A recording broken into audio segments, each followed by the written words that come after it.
그동안에 우리는 부흥의 사람들, 하나님께서 어떻게 교회 역사 속에서 부흥을 위하여 하나님의 종들을 불러 사용하셨는지, 또 그 시대에 하나님께서 어떻게 사람들을 예비하셨는지, 이런 일들에 대해서 함께 생각을 했습니다. 그러면서 지금 이 시대에도 하나님께서 우리 가운데 누군가를 부흥을 위하여 사용하신다면 얼마나 감사할까, 얼마나 감격스러울까, 이제 이런 소망을 마음속에 간직하게 되었습니다. 저는 정말 수십 년 동안 하나님께서 저를 이런 부흥의 일꾼으로 사용하시기를 소망하면서 기도하면서 또 기다리고 있었습니다.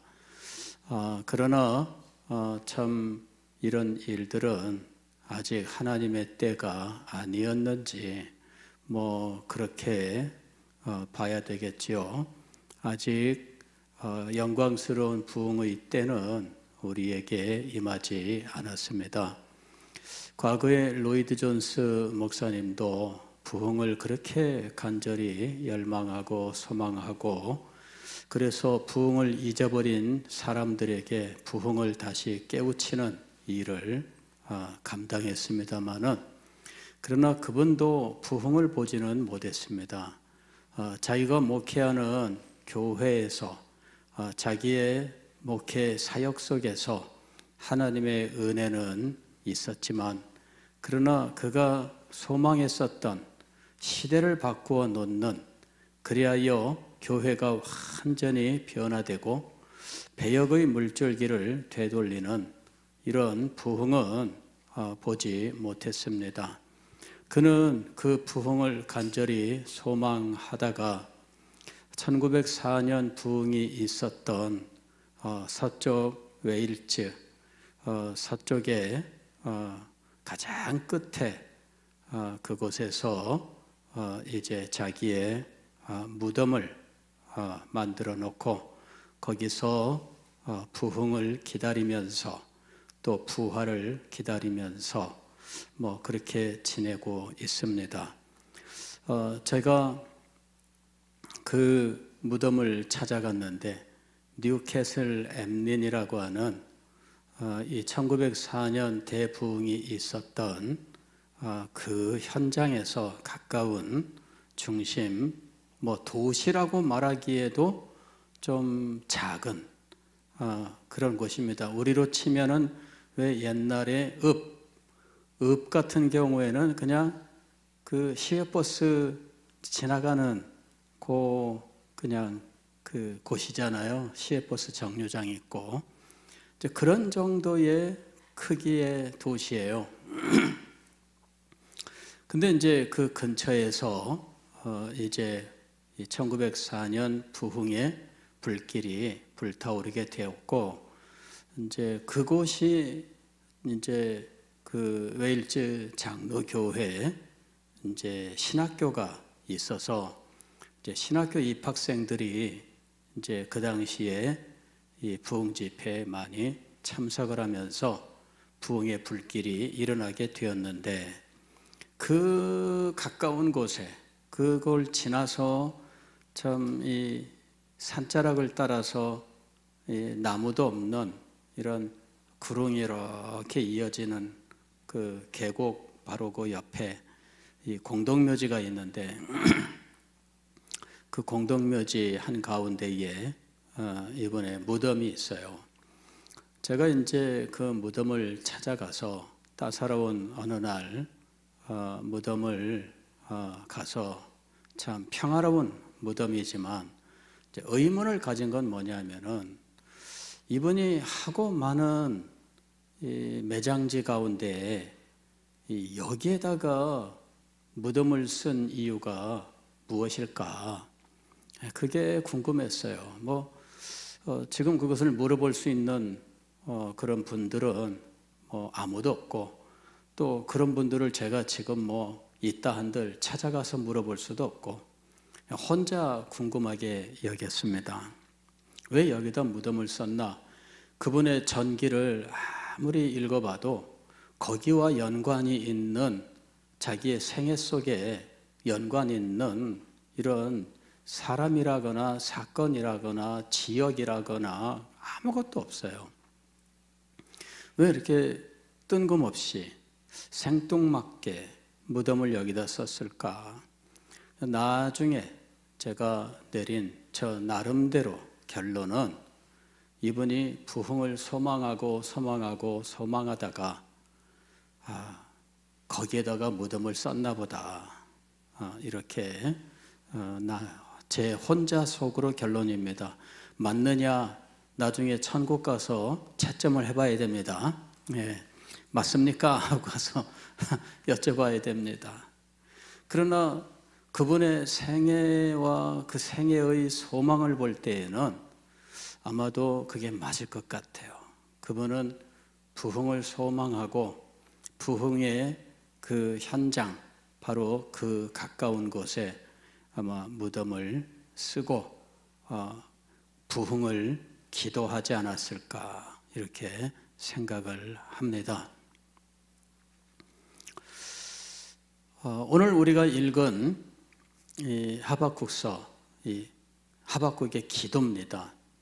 그 하박국의 기도가 바로 이 로이드 존스의 부흥에 대한 소망과 어쩌면 하나가 아니냐 이렇게 생각을 합니다.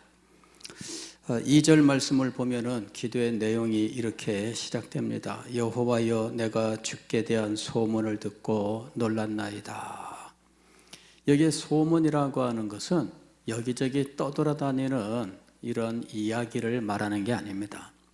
여기에 소문으로 번역한 이 말은 하나님의 명성, 그 이름의 영광, 이것을 의미하는 것이고요.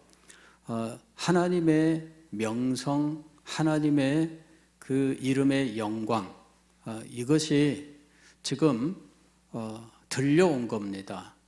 지금 하박국 선지자가 그 이름의 영광에 대한 이 말이 그에게 들려온 거죠. 그러면서 그는 그때 마음속에 기도의 소망이 일어난 거예요.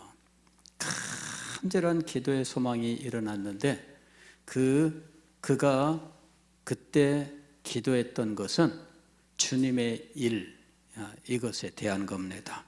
계속 보게 되면은 여호와여, 주는 주의 일을 이 수년 내에 부응하게 하옵소서. 그가 하나님의 이름의 영광에 대한 말을 듣게 되었을 때 마음속에 기도의 소망이 일어나 하나님 앞에 기도했습니다. 그런데 그의 이 기도는 반복해서 드리는 기도였지요. 주 여호와여, 주는 주의 일을 이 수년 내에 부응하게 하옵소서. 이 수년 내에 나타내시옵소서. 그리고 진노 중에라도 긍휼을 잊지 마옵소서. 도대체 하박국 선지자가 소망했던 것은 무엇인가? 이것은 1절부터의 내용을 다 알아야 되는데 하박국 선지자가 자기 유다 나라 하나님의 백성들을 보면서 하나님의 백성들에 맞지 않다, 이제 이 현실을 놓고 하나님께 기도를 드린 겁니다. 그런데 하나님은 그의 기도를 들어 이 백성들을 정말 온전히 새롭게 은혜를 주어서 다시 일으키겠다, 이렇게 말씀하신 것이 아니라 갈대아인들을 불러서 이 백성을 치게 하겠다 하는 말씀이었습니다. 그는 갈대아인, 즉 바벨론 군대를 일으켜서 치겠다는 하나님의 이 말씀을 이해하지를 못합니다. 그래서 하나님 어떻게 그렇게 하실 수 있습니까? 어떻게 갈대아인이라고 하는 하나님도 믿지 않는 이 험악한 백성들을 하나님께서 사용하셔서 이 백성들을 쳐 이방 민족이 유익을 얻게 할 수 있겠습니까? 이제 이렇게 하나님 앞에 오히려 따져 물었습니다. 그때 하나님께서는 내가 그들을 보내서 이 백성들을 그냥 두지 않겠다.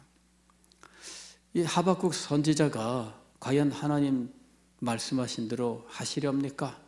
이러면서 성문에 가서 하나님께서 이 일을 어떻게 행하실지 제가 두 눈 똑바로 뜨고 보겠습니다 라고 말씀을 드린 거예요. 그때 하나님께서 하박국 선지자를 가르치시고 깨닫게 하시는 일이 있습니다. 내가 이 일을 반드시 행할 것인데 오직 의인은 믿음으로 말미암아 살리라 하고 말씀하십니다. 이 죄로 말미암아 하나님의 백성으로서 자기의 위치를 상실한, 하나님의 언약의 백성으로 자기의 정체성을 상실한 그들을 하나님께서 심판하신다. 그러나 의인은 믿음으로 말미암아 살리라. 그리고 갈대아 백성들은 내가 반드시 심판할 것이다. 이 일을 통하여 하나님의 영광이 나타날 것이다. 그리하여 물이 바다를 덮음같이 여호와의 영광을 인정하는 그 일이 온 세상에 충만하게 될 것이다. 그는 하나님의 역사 계획, 그 역사를 통하여 하나님께서 무엇을 이루고자 하시는지 하박국 선지자는 드디어 깨닫게 된 겁니다. 인간의 생각으로는 이 백성이 당장 하나님의 축복을 받아서 새로워지면 좋겠지요. 그러나 그것은 하나님의 방법이 아닙니다.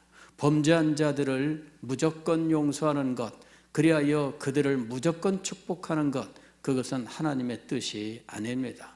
하나님은 반드시 범죄자들, 언약을 저버린 자들은 심판하시고, 그리고 의인은 살리시는 것, 그리고 이 일에 무도한 이방 민족 우상 숭배자들이 사용되지만 그들 또한 자기의 죄와 욕심을 인하여 행했던 모든 일들을, 그리고 하나님이 뜻하신 일이었으나 무도한 백성들이 하나님의 백성들을 괴롭혔던 일에 대하여는 반드시 심판하신다 하는 것입니다. 그로 인하여 하나님의 영광을 나타내시는 겁니다. 하박국 선지자가 이 말씀을 듣고 깨달음을 얻게 되었습니다. 그리하여 여호와는 그 성전에 계시니 온 천하는 그 앞에서 잠잠할지어다. 하나님의 뜻과 계획 앞에 인간의 판단과 인간의 계획이 무슨 소용이 있는가? 하나님의 뜻과 하나님의 계획만 이루어지는 겁니다. 그 앞에서 잠잠할지어다. 하박국 선지자가 드디어 입을 다물게 되었습니다. 그리고 하나님의 뜻 앞에 굴복하게 되었습니다. 그리고 하나님의 뜻과 계획이 이루어지기를 소망하게 되었습니다. 그리하여 그는 드디어 이렇게 말씀한 겁니다. 여호와여, 내가 주께 대한 소문을 듣고 놀랐나이다. 그러나 주여, 주는 주의 일을 이 수년 내에 부응하게 하옵소서.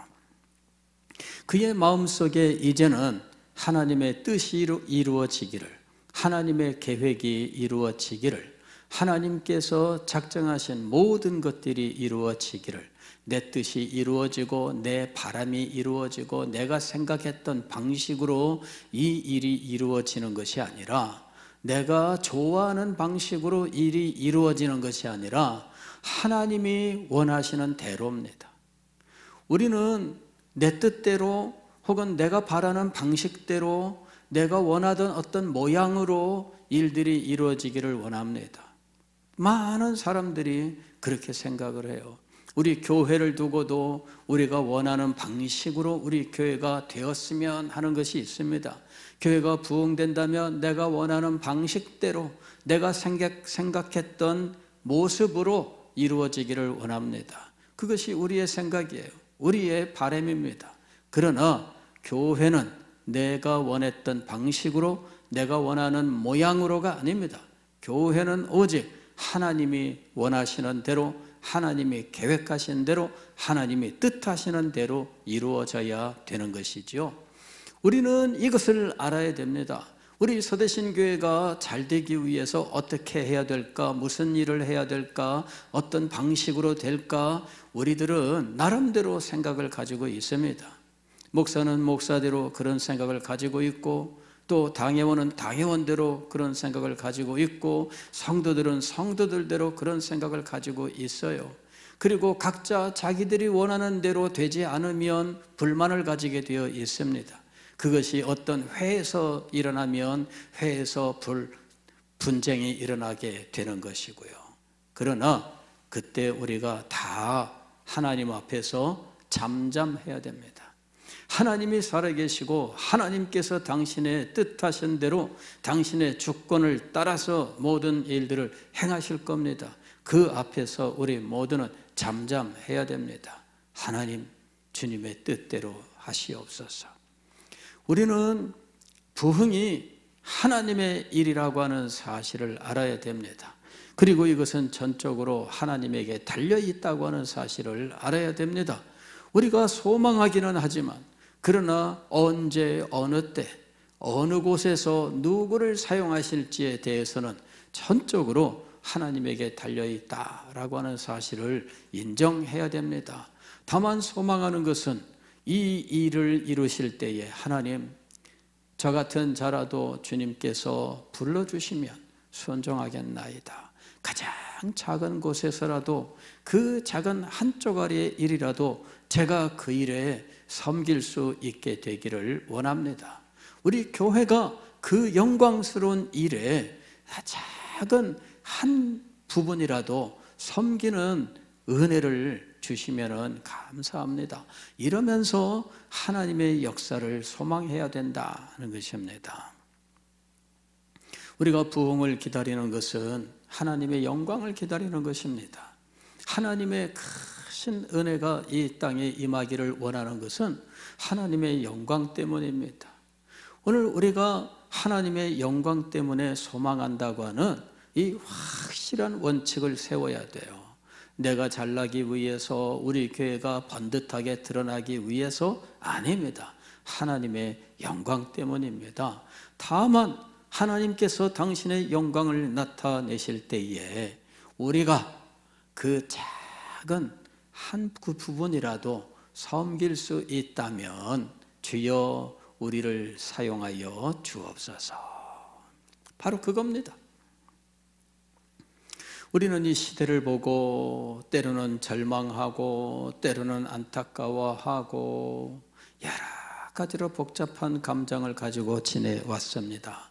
그러나 결국 이 시대에 대하여 하나님의 뜻이 이루어지고 하나님의 영광이 나타나기를 소망하는 것 이외에 우리가 할 수 있는 일은 없다라고 하는 것이었습니다.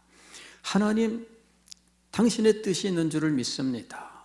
그 뜻대로 우리 가운데 역사하여 주옵소서. 그때 우리가 주님께서 임하시는 바로 그것을 보고 주님 앞에 쓰임 받기를 원합니다. 우리 교회가 그렇게 쓰임을 받는다면 얼마나 좋을까요? 그리고 그때 우리들이 살아있어서 주님께서 행하시는 일을 목도하고 그 일에 우리가 미약하나마 쓰임받을 수 있다면 얼마나 좋을까요? 오늘 이 밤에 우리가 기도하는 것이 바로 그것입니다. 주여, 이 일을 수년 내에 우리가 아직 살아있을 때 이 일을 우리에게 보여주시기를 원합니다. 수년 내에 우리가 아직 힘이 있을 때 우리에게 이 일을 허락해 주시고 보여주옵소서. 우리가 가장 작은 부분이라도 감당하여 하나님의 영광을 섬기는 자들이 되게 하시고 하나님의 영광을 나타내는 교회가 되게 하여 주옵소서. 함께 기도하기를 원합니다.